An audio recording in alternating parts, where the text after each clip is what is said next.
Kenapa kepala negara atau pejabat-pejabat tingginya di Indonesia saat ini tidak berhadapan dengan rakyatnya langsung, seperti halnya yang kita lakukan saat ini? Ya sudah, sekali lagi, Presiden Negeri Sontoloyo ini ya udah, kita turun tangan aja, kita saling mengingatkan sekali lagi.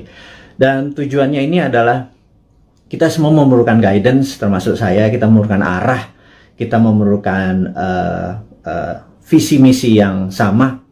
Kita memerlukan kolektif dream atau mimpi yang sama gitu ya. Di tempat tidur yang sama, mimpi yang sama. Ini penting sekali untuk kita menjadi negara yang berdaulat. Baik sahabat semua, kita akan mulai. Selamat malam, Assalamualaikum warahmatullahi wabarakatuh. Dimanapun sahabat berada saat ini di negeri tercinta, mulai dari Sabang sampai Merauke, kita selama beberapa saat ke depan kita akan memberikan banyak informasi-informasi yang mungkin sahabat butuhkan, begitu juga saya gitu ya. Jadi pertama-tama saya ucapkan terima kasih kepada nakes atau tenaga kesehatan dan tenaga medis, para dokter dan rumah sakit yang telah berjuang melawan COVID, melayani pasien yang saat ini udah kapasitasnya 100%. Dan siapapun yang saat ini terpapar dan lagi isolasi mandiri, semoga kesehatan dan kesembuhan dapat segera didapati sehingga imunitas tubuh kita terhadap virus menjadi sangat kuat. Dan sekali lagi, waktu kita terpapar COVID itu bukan death sentence atau hukuman mati. Itu adalah perjuangan. Dan sekali lagi, terima kasih kepada tenaga kesehatan, tenaga medis, rumah sakit. Anda pejuang terdepan. Anda adalah pejuang-pejuang yang membawa bambu runcing yang mengalahkan penjajah itu. Dan saya dari hati yang dalam dan kita kaum New Mind mengucapkan selamat dan terima kasih berkali-kali. Terus semangat, terus semangat. Kami bisa apa? Kami hanya bisa menerapkan protokol kesehatan di manapun kami berada, dan kami mengurangi kegiatan berjumpa dengan banyak orang. Kami taat, dan kita harap hal ini semua bisa terlewati. Kita tahu bahwa saat ini pemerintah lagi berjuang dengan gayanya, dan semua negara juga berjuang dengan gaya masing-masing, tapi ada yang sudah lewat. Ada yang seperti kalau kita nonton Euro Cup kemarin gitu ya, agak sebel juga gitu ya, dimana mereka udah nggak pakai masker, mereka menang bukan sekedar menang dari COVID, tapi juga bola itu menjadi perayaan pelampiasan rasa suka yang setelah 1,5 tahun mungkin semuanya lockdown, dan kita masih berada di rumah dengan PPKM-nya gitu ya. Lebaran 2020 kita taat pada pemerintah untuk tidak pulang kampung, kemudian lebaran haji pun kita tidak sholat id di publik. Mendadak tahun 2021, entah bagaimana, kita juga nggak pulang kampung. Saya juga rindu sekali sama ibu saya, keluarga saya di kampung yang nggak bisa ketemu. Dan kita taat. Kemudian lebaran haji ini pun kita nggak bisa keluar lagi. Dalam hati kita cuman berkata, kalau sampai tahun depan, lebaran, masih kita nggak bisa pulang kampung, dan lebaran haji tahun depan kita tidak bisa berhaji, saya rasa ada masalah dengan bernegara kali ini. Udah kalian itu tidak menghadapi rakyat dengan langsung mengatakan apa yang terjadi, sudah kita tidak boleh berhaji, dan ada yang mengatakan nggak boleh berhaji masalah COVID. Rasanya enggak. Banyak yang mengatakan ini jangan-jangan masalah politik, karena kita negaranya miring ke salah satu kekuatan politik dunia gitu ya, yaitu Tiongkok. Itu kita jujur-jujur aja. Kenapa sih kita nggak menjadi negara yang tidak harus miring ke kiri, nggak harus miring ke kanan, tapi semuanya kita rangkul gitu ya. Dan nyata, ngerangkulnya tuh nyata. Kalau sekarang kan agak miring ke salah satu, sehingga kita tahu Saudi adalah perpanjangannya tangan Amerika, di mana Amerika dengan petrodolarnya atau negara petrolnya Saudi dan negara Timur Tengah dikendalikan menjadi underlay-nya terbitnya dolar gitu ya. Berarti kan dia miringnya ke sana ya. Begitu kita nggak berhaji, jangan-jangan, sekali lagi jangan-jangan gitu ya. Ada yang bilang dana hajinya kepake infrastruktur. Saya pikir lah itu mah nggak nggak tahu juga saya apa yang terjadi di atas sana. Tapi ya mbok diterangkan gitu ya, jangan membangun narasi pakai buzzer. Buzzer sudahlah, udah masa lalu buzzer itu. Saat ini di DM kami di Bosman ini banyak buzzer-buzzer yang minta maaf, yang saya pikir no, kamu nggak usah minta maaf sama saya karena banyak keluarganya terpapar COVID juga gitu. Ternyata keluarga buzzer itu tidak kebal COVID juga, terpapar juga, dan ada yang meninggal juga. Akhirnya kapok juga jadi buzzer, kirain waktu jadi buzzer mereka tidak terpapar gitu ya. Nah, jadi udahlah, kita buzzer yang berjumlah ribuan itu nggak usah dipakai lagi. Buzzer itu nggak usah membunuh karakter-karakter orang yang ingin memberi saran ke pemerintah. Jadi saya mengingatkan bahwa pemerintahnya Pak Harto ya, banyak Pak Harto mendapat tentangan dari mahasiswa di tahun misalnya 73 di Malari dan lain sebagainya, malapetaka 17 Januari dan lain sebagainya. Tapi apa yang Pak Harto lakukan, dia rangkul angkatan 66, 67, di angkatan 73, angkatan 80, semua dirangkul dan jadi menteri-menterinya dia. Ternyata mereka-mereka yang rebel terhadap pemerintahan dia waktu jadi menteri bagus semua gitu ya. Dan jadi saya sarankan, ini bukan saya ngarep jadi komisaris loh ya, bukan loh ya, nggak gitu-gitu amat gitu. Tapi kalau ada beda pendapat, coba didengarlah. Kita nih cinta tanah air kok gitu ya. Niat kita satu, niat kita bersatu gitu ya. Jadi janganlah dibangun narasi malah karakter kita dibunuh. Bahkan kemarin ada Anti Mardigu yang menyatakan kita pro komunis, cinta PKC, Partai Komunis Cina. Orang-orang nggak akan pernah impress dengan informasi seperti itu. Terus kita membangun bala muda, dianggap kita membangun pasukan kelima seperti Partai Komunis Indonesia dulu. Membangun kekuatan petani diminta bersenjatai. Kemudian sewaktu Bosman mengambil pasukan muda, teenagers, yang berusia 14 sampai 20 tahun ya, yang belasan tahun itu yang pendidikan Pancasilanya sedikit, yang mengetahui bela negaranya juga sedikit, terus kita bangun kekuatan dengan teen camp, bala mudanya kita bangun, summer camp 4 hari kita didik, apa yang kita ajarkan di Lemhanas kita ajarin ke anak-anak, kita ajarin disiplin militer, kita menjadikan anak-anak ini adalah patriotis nasionalis. Itu dicap untuk membangun kekuatan untuk anti pemerintah oleh buzzer-buzzer. Saya pikir Anda keterlaluan gitu ya. Iya, dan saya yakin orang-orang yang menjadi sahabat Newman ini nggak pernah percaya dengan apapun yang buzzer-buzzer itu lakukan. Dan karakter-karakter kayak gitu udah kuno lah gitu ya. Anak-anak sekarang zilenial, milenial ini sangat-sangat pinter dan nggak kemakan lah sama buzzer. Anda sudahlah tobat aja lah para buzzer itu dan bersama-sama bangun narasi, jangan memecah belah bangsa gitu ya. Dan itu tadi informasi mengenai COVID. Jadi saya rasa malam ini saya ingin share sedikit tentang COVID ya. Jadi di seluruh dunia sudah 3,2 miliar vaksin tersebar, dan sahabat saya di Amerika baru aja pagi tadi menelpon saya, jadi malam di sana, bahwa Amerika itu menarik, bahwa 49,1% adalah natural herd immunity, alias mereka terpapar dan sembuh sendiri. Kemudian 13 sekian persen menggunakan vaksin. Jadi kalau 49 tambah 13 mereka sudah hampir 70%, alias sudah kena herd immunity-nya. Jadi kalau 10% lagi divaksin dalam waktu 3 atau 4 bulan, kemudian Amerika sudah melewati herd immunity. Dan Eropa juga sama. Saya pernah menceritakan di video narasi bahwa pemerintah Belanda menyatakan menggunakan herd immunity, jadi benar-benar dilepas warganya, dikasih vitamin, dan sistem rumah sakit dikuatin dan dilindungi mereka-mereka yang rentan, ada komorbid dan usia tua. Dan terbukti bahwa sekarang negara-negara Eropa bahwa 40% menggunakan natural herd immunity, yang 20-30% pakai vaksin. Jadi vaksin minoritas, mayoritas adalah menggunakan herd immunity.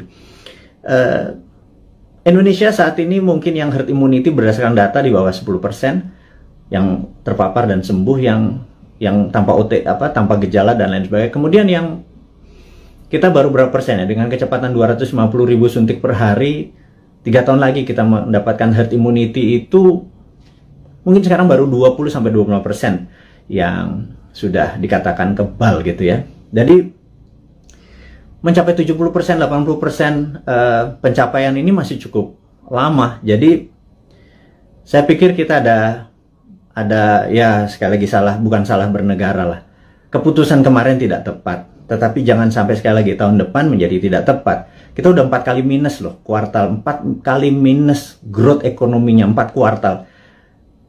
Itu sebenarnya berat nanti ya. Sekarang kita bicara COVID dulu. Jadi Tiongkok saat ini sudah mencapai 70% juga imunitasnya, dan mereka mengatakan mereka memakai vaksin. Tapi sekali lagi, data dari Tiongkok saya nggak pernah percaya utuh, karena negara komunis itu memiliki propaganda.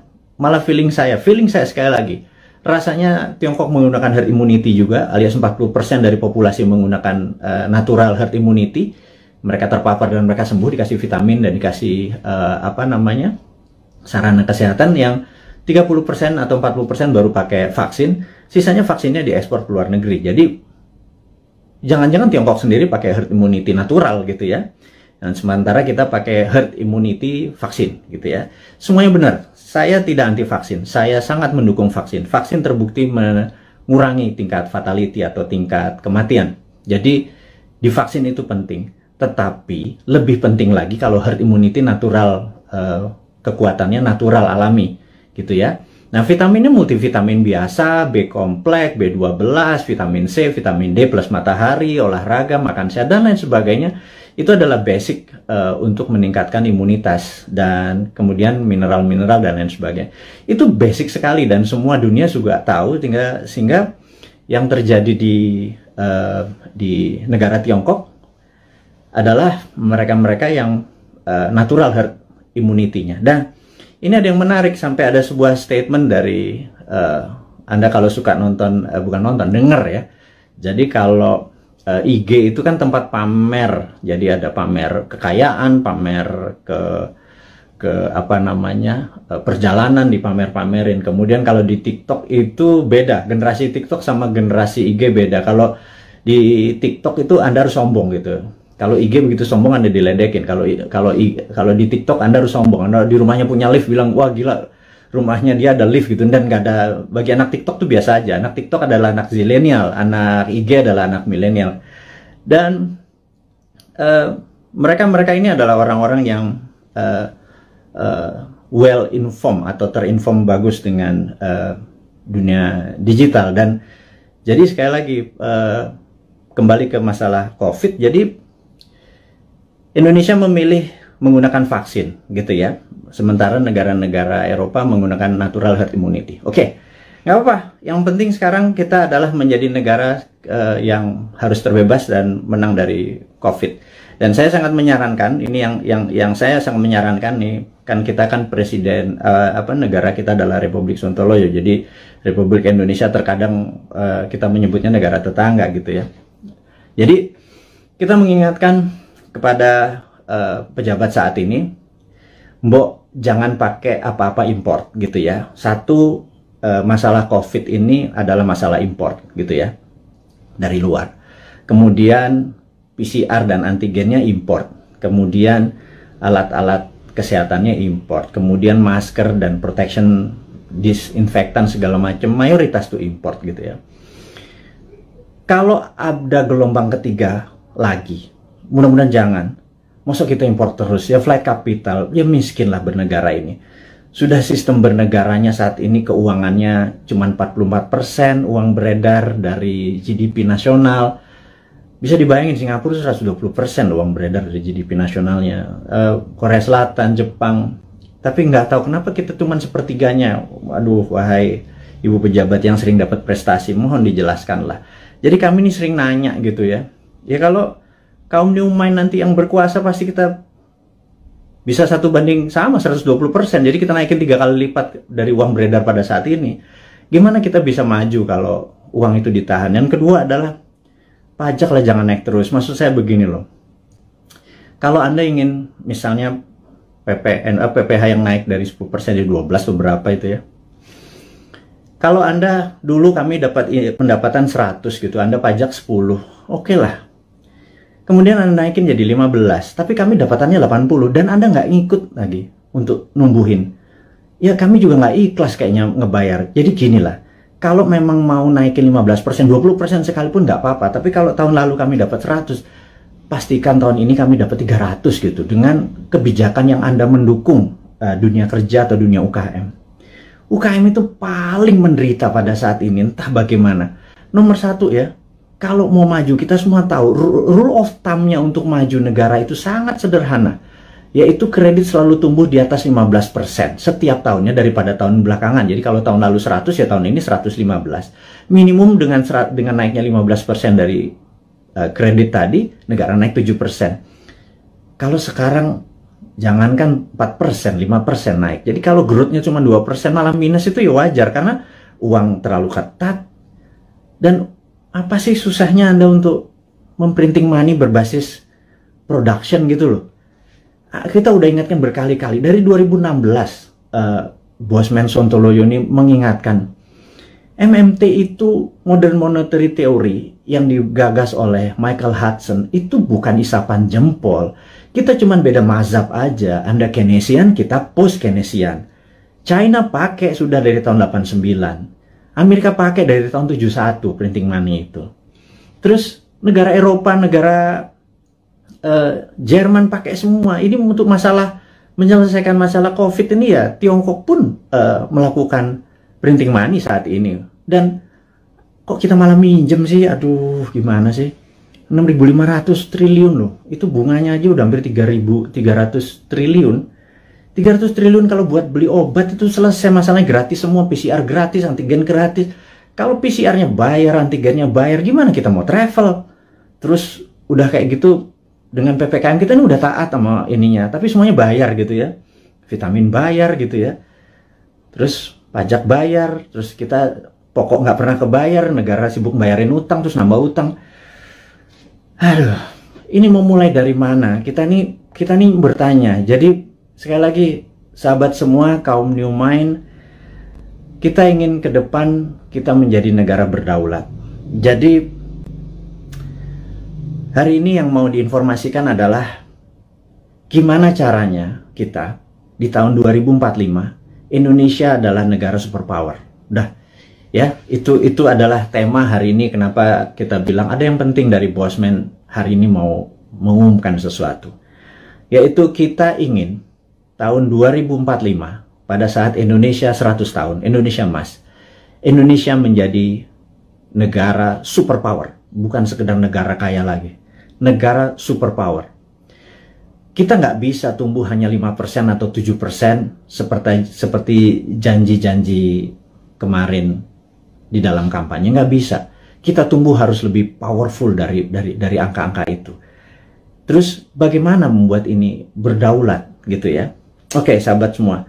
Saya ada beberapa informasi sebelum kita masuk ke topik ke sana, bahwa kita tahu saat ini negara-negara sudah kena herd immunity-nya dan kita masih belum. Dan penting untuk kita memberi informasi adalah begini. Sahabat, saya mengingatkan kita masuk ke topik berikutnya setelah tadi ini masuk.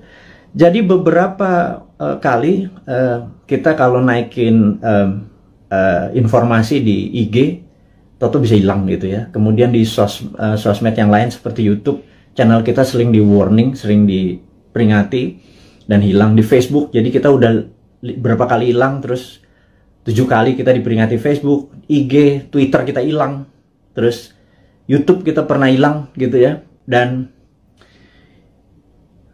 ternyata saya baru memahami setelah algoritma teman-teman melihat dan dilaporkan, ternyata cara menghilangkannya gampang. Begitu mereka tidak ingin video atau tulisan segala macam itu, sekelompok buzzer adalah menginformasikan, melaporkan bahwa ada unsur porno, ada unsur dan lain sebagainya, sehingga pemilik sosial media yang tidak bisa berbahasa Indonesia itu pokoknya dapat laporan, terus mereka kasih peringatan kita gitu ya.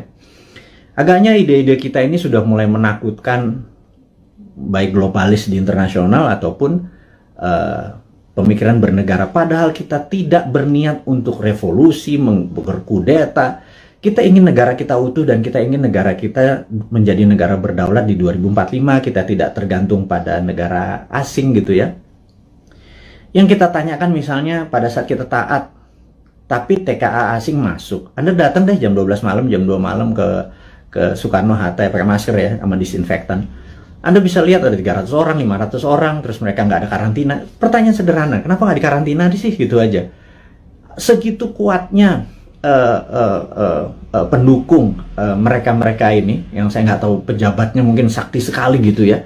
Sehingga waktu kita peringati, kenapa mereka bisa masuk? Kenapa kita taat terus mereka asing bisa masuk, terus mereka bisa ikut bersama-sama komersial flight dengan warga negara Indonesia lainnya, mereka tidak bisa berbahasa Indonesia. Dan jawabannya adalah jangan macam-macam, suruh diam kau gitu ya, karena nanti kalau negara itu tidak mau invest di Indonesia, Indonesia bisa rugi. Itu kalimat yang benar-benar menurut saya, lu gila ya, jangan gitulah. Emang satu-satunya negara ngomong itu memang Tiongkok apa? Segitu taatnya gitu? Enggak gitulah, jangan berkata begitu, kita bukan anak-anak lah. Berbicara yang lebih elegan sedikit, dengan data, dengan santun, jangan membentak, jangan menghardik gitu ya. Kita bertanya juga baik-baik, ya kasih jawaban aja gitu ya, bahwa nanti kita urus, kasih yang manis lah gitu. Kita udah capek saling bentak, saling curiga gitu, udah capek gitu. Bernegara elegan sedikit, statement lah, jadi negarawan lah. Jangan jadi pedagang, mau ada cuan, ada untung segala macam gitu ya. Ya lu untung, gua kagak gitu ya, apalagi rakyat gitu ya. Itu kami bertanya gitu ya, kami dapat apa? Udah asetnya hilang, tanah air kita hilang, diambil barangnya, kita cuma dapat apa? Dapat pajak gitu. Buktinya kita tetap dipajakin tuh. Terus apa? Dari apa untungnya gitu ya? Terangin aja, ini untungnya segini. Kalau kita yang tahu adalah aset kita hilang, nikel kita gone, digantikan dengan apa gitu. 20 tahun lagi, Anda ingat, saya pernah ke Nauru. Nauru tuh negara menarik. Dulu dia penghasil P2O5 atau fosfat. Wah, kayanya bukan main. Tapi beberapa 20 tahun yang lalu Nauru kehilangan fosfatnya karena dikeduk habis. Ya sudah, sama Amerika waktu itu, dikeduk habis. Negaranya miskin, hidupnya tinggal dari pariwisata aja saat ini. Naurunya kehilangan asetnya. Anak cucunya cuma bilang, oh dulu kita menghasil fosfat ya, gitu ya. Jangan sampai anak cucu kita bilang, Eyang, dulu Indonesia menghasil nikel ya? Nikelnya di mana ya? Tahu. Kita dapat apa waktu nikel itu dijual? Nggak dapat apa-apa. Kita dapat virus, gitu ya. Hal itu kan susah kalau kita dijawab sama cucu cicit kita bertanya hal-hal seperti begitu gitu. Jadi kita tanya balik, kalau memang hanya didapat nikel itu kalau bisa atau produk-produk alam itu sumber daya alam. Kalau kita percaya MMT, Modern Monetary Theory, maka sumber daya alam itu bukan sebagai alat komoditi atau alat dagang, tetapi sebagai alat tawar. Jadi keuntungannya itu bukan hanya dari jualan, tetapi ada benefit lagi. Jadi di atas financial benefit, sekali lagi, di atas Anda para pejabat sekarang tuh apa-apa kan financial benefit. Kita dapat untung, dapat untung. Selalu untung dan cuan gitu ya. Cara bernegara segitu kesannya kayak anak TK gitu ya. Karena kalau cara bernegara di atas keuntungan materi, itu ada namanya humanitarian benefit. Keuntungan atas nama kemanusiaan. Terus ada namanya nasionalis, keuntungan untuk negara gitu ya. Bukan hanya keuntungan sekedar dari pajak, dari dagang, dari selisih jual beli gitu ya. Tapi humanitarian, atas kemanusiaannya. Anak cucu kita masih benefit gitu ya. Nah, kalau kita pakai SWF, Sovereign Wealth Fund, itu asetnya masih di situ. Nikel kita masih di situ. Nah, kita mendapatkan funding dari situ untuk membangun sektor yang lain. Jadi, dana yang masuk itu untuk membangun apa? Kok kita masih ngutang? Saya bingung sekali, BUMN rugi, kita masih ngutang, aset kita hilang. Kami hanya bertanya loh ya, ini bukan ngomong terus yang dihardik lagi gitu ya. Ini hanya bertanya. Kami ini gelisah, Pak. Kami ini ingin menjadi negara berdaulat dan kami ingin terbukalah. Karena itu, karena kalian tidak berbicara selama PPKM ini, ya sudahlah. Kami aja lah yang muda-muda ini yang punya ide new mind ini yang berbicara. Tuh oposisi juga nggak bicara juga. Kalaupun mereka bicara juga nggak ada solusinya. Beda kalau new mind itu selain berbicara mengkritik, ada solusi-solusinya. Itulah membuktikan bahwa kita ini NKRI garis lucu, bukan garis lurus lagi gitu. Di atas lurus itu lucu gitu ya. Karena semuanya jadi seru, jadi lucu, jadi fun gitu. Baik. Jadi mengingat video-video kita, informasi-informasi kita tuh sering ada caranya untuk tidak bisa beredar gitu ya. Jadi toto di atas 21 tahun sehingga untuk video ini ditonton harus masukin password, harus masukin identitas yang lain sehingga tidak beredar kenceng. Jadi gini deh, sahabat semua, saya dengan ini menyatakan Anda boleh upload seluruh video Bosman. masuk ke video Anda, masuk ke YouTube channel Anda, masuk ke sosial media Anda. Kalau Anda dapat AdSense, dapat uang dari iklan yang masuk, ambillah semua itu untuk Anda. Saya tahu ada sekarang ini udah puluhan saat ini yang menggunakan video-video Bosman masuk ke video mereka. Nggak masalah. Jadi bukannya kita bilang, lu pakai nama gue, pakai produk gue. Nggak ada. Karena di sini bukan uang yang kita harapkan dari kepentingan-kepentingan video-video tadi. Video tadi adalah untuk kesadaran bernegara. Jadi saat ini video Bosman hanya ditonton 1 juta viewer per hari. Dengan Anda, sahabat semua, ada 9.000 saat ini. Kalau Anda share atau upload satu aja, apalagi semuanya ya, ada 600, sudah hampir 600 itu.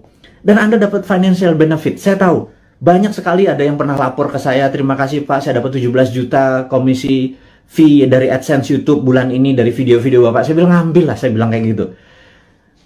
Itu Anda semua bisa benefit dari itu semua. Tapi poinnya adalah, jika suatu hari YouTube channelnya Bosman dan itu Bosman di drop atau di block atau di take down atau diapain lah, terserah.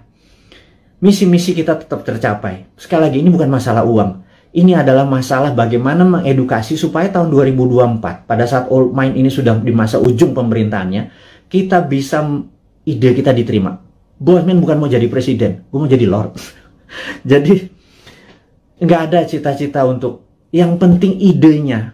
Ganti semua ide tua itu semua. Masuk kalau si A yang jadi tetap pakai IMF, si B yang jadi tetap pakai obornya Cina.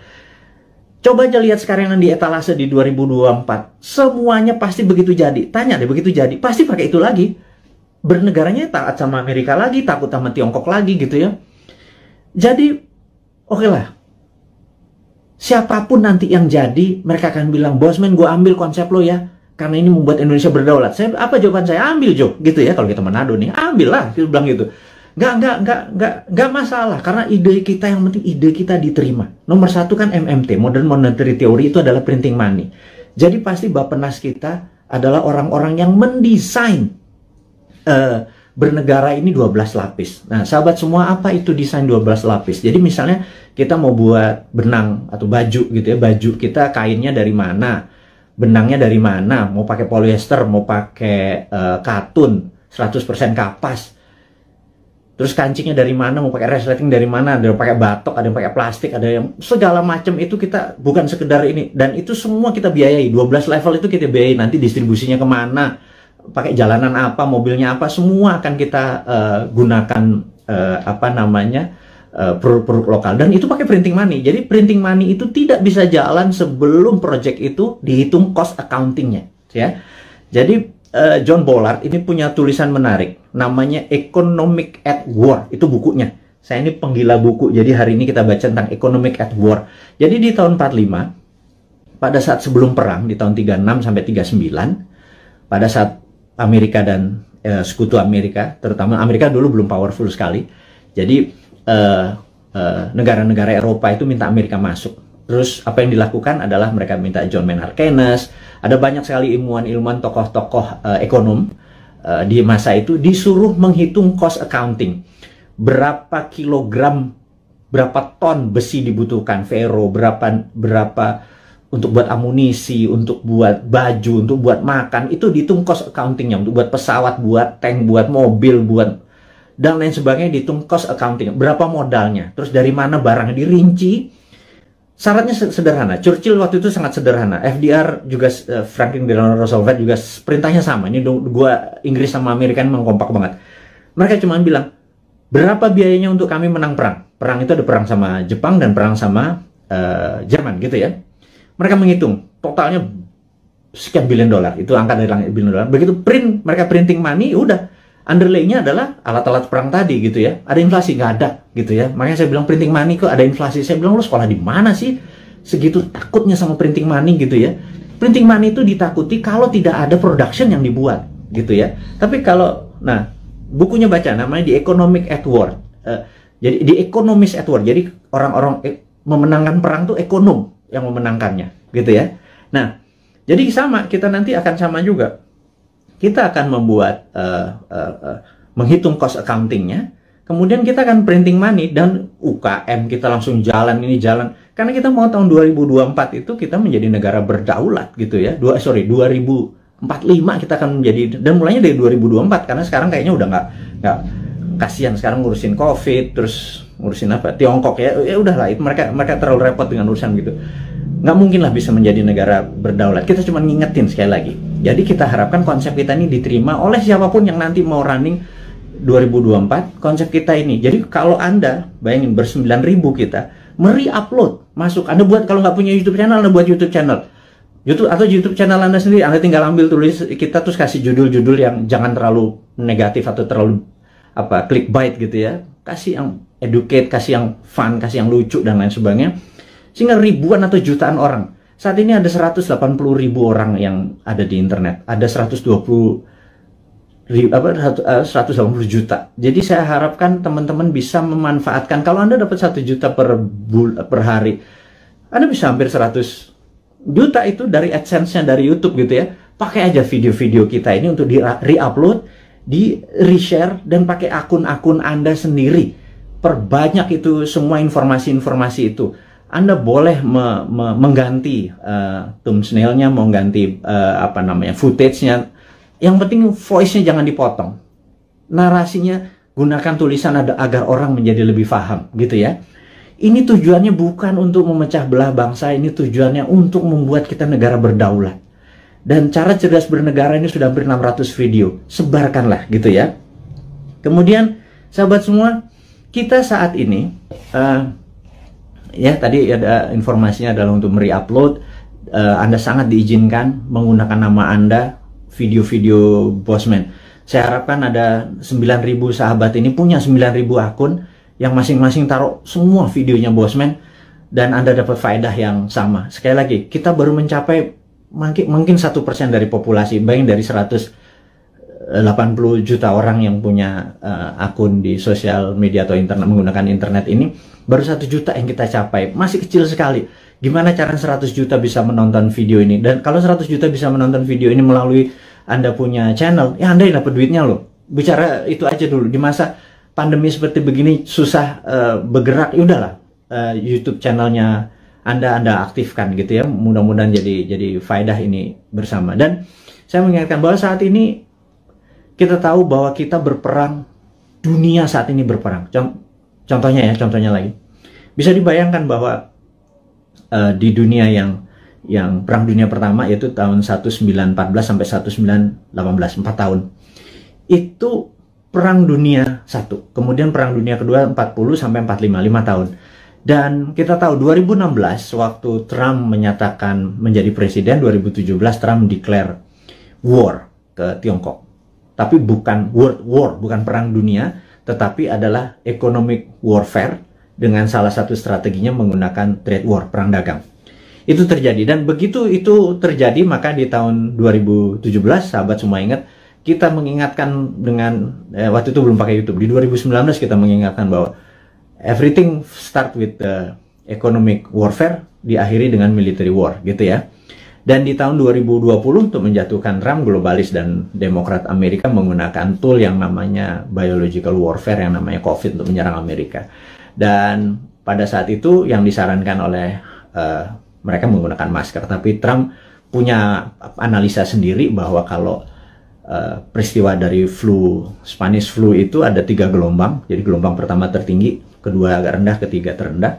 Tapi virus pertama itu paling lemah, kemudian agak kuat, terakhir yang paling kuat gitu ya. Nah, jadi pada saat terlemah ini semua orang terpapar aja supaya tingkat herd immunity-nya tercapai. Dan yang terjadi oleh Trump dilakukan adalah dibebasin aja, toh mereka punya operating sistem dari kesehatannya terbaik di dunia. Dan ternyata terbukti sekarang 49%, 49,1 di Amerika menggunakan herd immunity natural.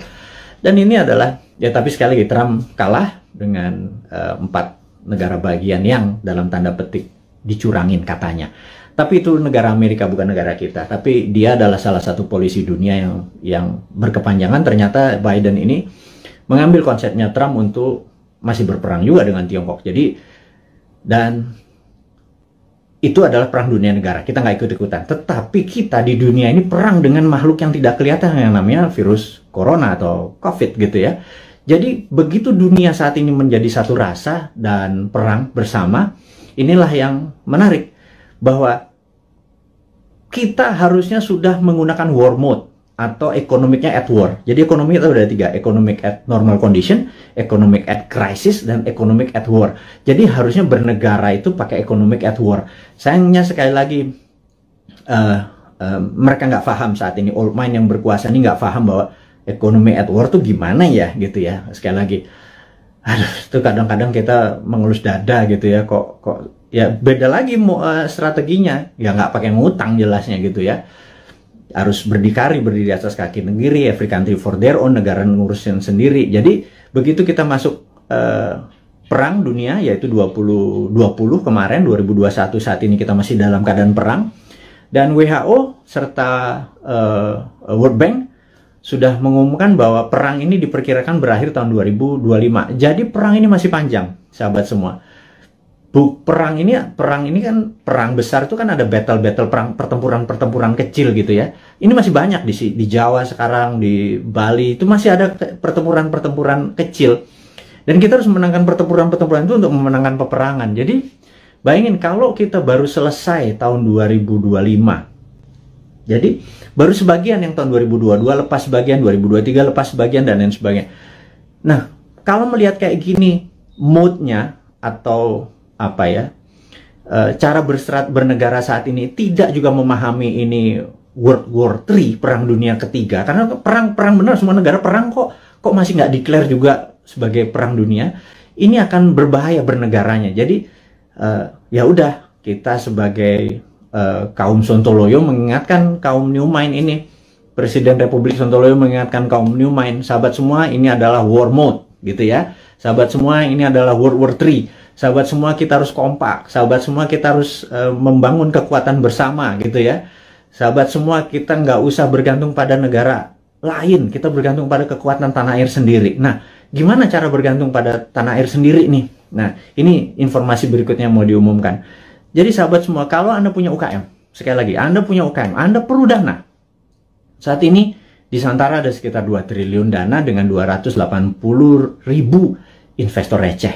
Ya, sederhana ya, 280 investor tuh anggap masing-masing naruh 10 juta rupiah aja untuk invest di portfolio keuangannya, mau invest di UKM Anda. Jadi kalau 10 juta dikali 280 itu 2,8 triliun. Jadi ada 2 triliun. Sahabat semua, kalau Anda punya UKM, Anda perlu dana. Anda lihat di IG, di wall IG, maka di situ udah ada informasi, kirimkan Anda punya, ada 7 persyaratan, Anda perlu uang berapa, apa yang Anda butuhkan, bisnis Anda seperti apa, dan lain sebagainya, dan kita akan review di 280.000. Dan bagi Anda yang saat ini bingung mau ngapain, bisnis baru kan susah, tapi kalau Anda punya uang, Anda join sebagai investor untuk membantu UKM. Jadi Santara adalah penghulu untuk menghubungkan si cowoknya adalah si investor, si ceweknya adalah si UKM.